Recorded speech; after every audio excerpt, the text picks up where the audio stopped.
गुरु प्यारी साध संगत जी, आप सभी को प्यार भरी राधा स्वामी जी। प्यारी साध संगत जी, चलिए हम अपने माँ ग्रंथ को कंटिन्यू करते हैं। और आज का अपना शीर्षक है बड़े महाराज जी का केवल हुजूर साहब से अपनी गाड़ी चलवाना। प्यारी साध संगत जी, बड़े महाराज जी की निजी सेवाओं के अलावा हुजूर साहब पर एक और प्रमुख जिम्मेदारी थी।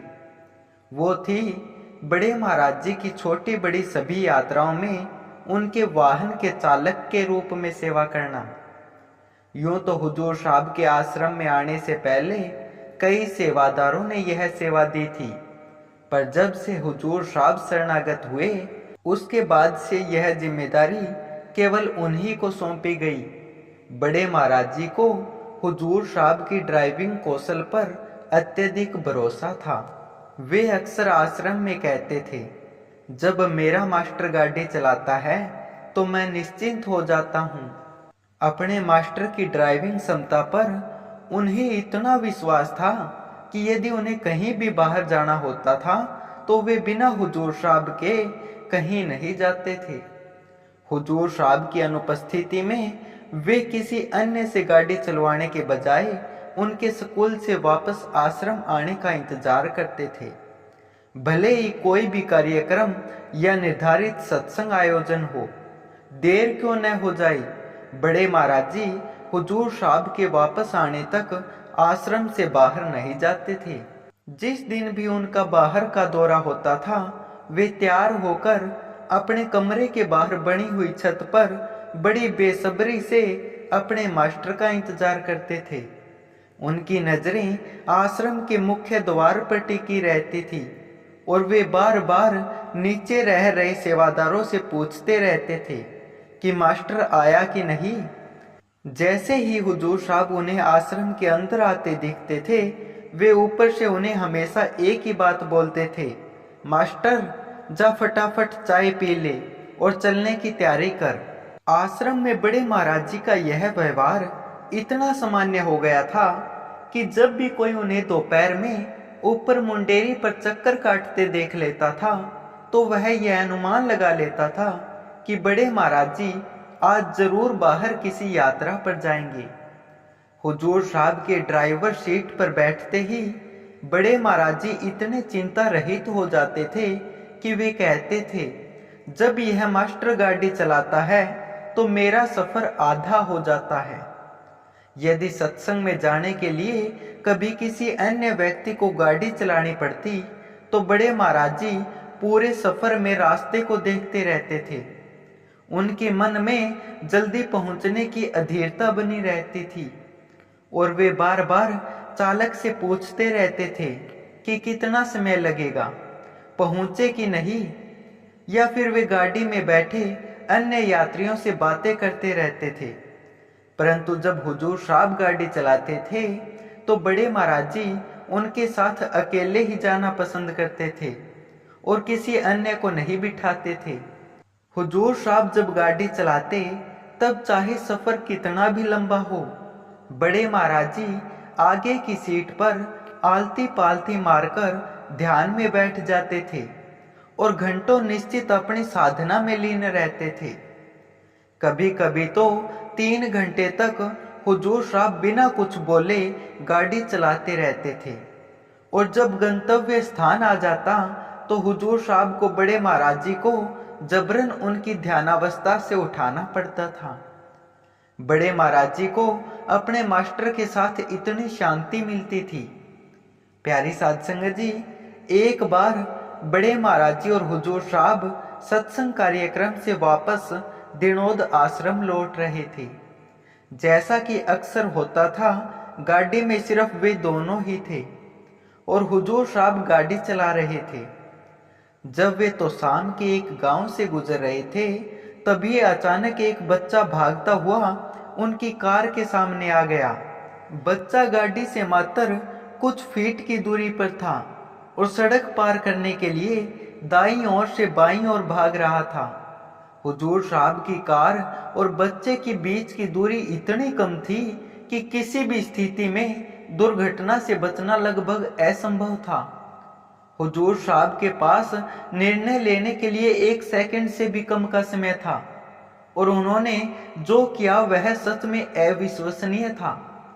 हुजूर साहब ने गाड़ी के ब्रेक नहीं मारे क्योंकि उन्हें यह एहसास था कि बच्चे और गाड़ी के बीच की दूरी इतनी कम थी कि गाड़ी रुकने से पहले ही बच्चा गाड़ी के नीचे आ जाता।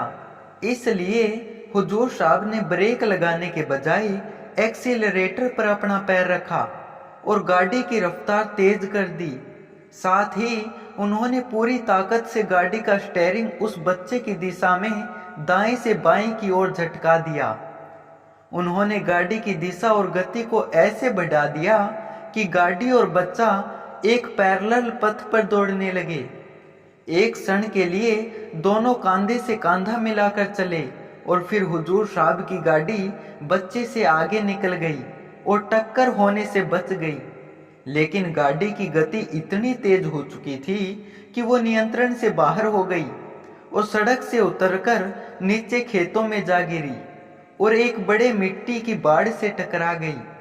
टक्कर इतनी जोरदार थी कि धमाके की आवाज काफी दूर तक सुनाई दी और कार का आगे का हिस्सा पूरी तरह क्षतिग्रस्त हो गया।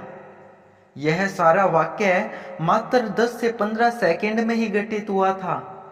गाड़ी रुकते ही हुजूर साहब ने हड़बड़ी में सबसे पहले बड़े महाराज जी की तरफ देखा और सुनिश्चित किया कि उन्हें चोट तो नहीं आई है। सतगुरु की अपार कृपा से उस घटना में मौजूद तीनों जानें सुरक्षित थी और किसी को भी खरोंच तक नहीं आई थी। हुजूर साहब इस घटना से बहुत घबरा गई और वे बड़े महाराज जी को काफी देर तक हैरानी तक देखते रही। हुजूर साहब की इस हैरानी की अवस्था को तोड़ते हुए बड़े महाराज जी ने मुस्कुराकर कहा, वाह मास्टर, तेरे जैसा ड्राइवर कोई हो ही नहीं सकता। मुझे लगा वो लड़का नहीं बचेगा, पर तूने उसे बचा लिया। मैं तुझे मान गया, तू एक पक्का ड्राइवर है। बड़े महाराज जी के इन हर्षित शब्दों को सुनकर ही हुजूर साहब को सांत्वना मिली, नहीं तो वे इस दुर्घटना से एकदम स्तब्ध पड़ गए थे। बड़े महाराज जी के जाने के इतने वर्षों बाद अब कहीं जाकर हमें उनके दृढ़ निर्णय की महत्ता समझ में आ रही है कि वे क्यों केवल हुजूर साहब से ही अपनी गाड़ी चलवाने की सेवा लिया करते थे। वर्तमान में जब हम हुजूर साहब जी को 76 वर्ष की उम्र में भी सत्संग और संगत के लाभ हेतु एक ही दिन में उन्हें 700 से 1000 किलोमीटर तक स्वयं गाड़ी चलाते हुए देखते हैं तो अनुभव होता है कि बड़े महाराज जी का हुजूर साहब का चयन करने का निर्णय कितना महत्वपूर्ण था। सारी संगत इस बात से अवगत है कि हुजूर महाराज जी ने गद्दी नशीन होने के बाद आश्रम में अपने सिंहासन पर समय कम और गाड़ी की ड्राइवर सीट पर ज्यादा समय बिताया है। पहले वे बड़े महाराज जी के निजी सेवक के रूप में गाड़ी चलाते थे।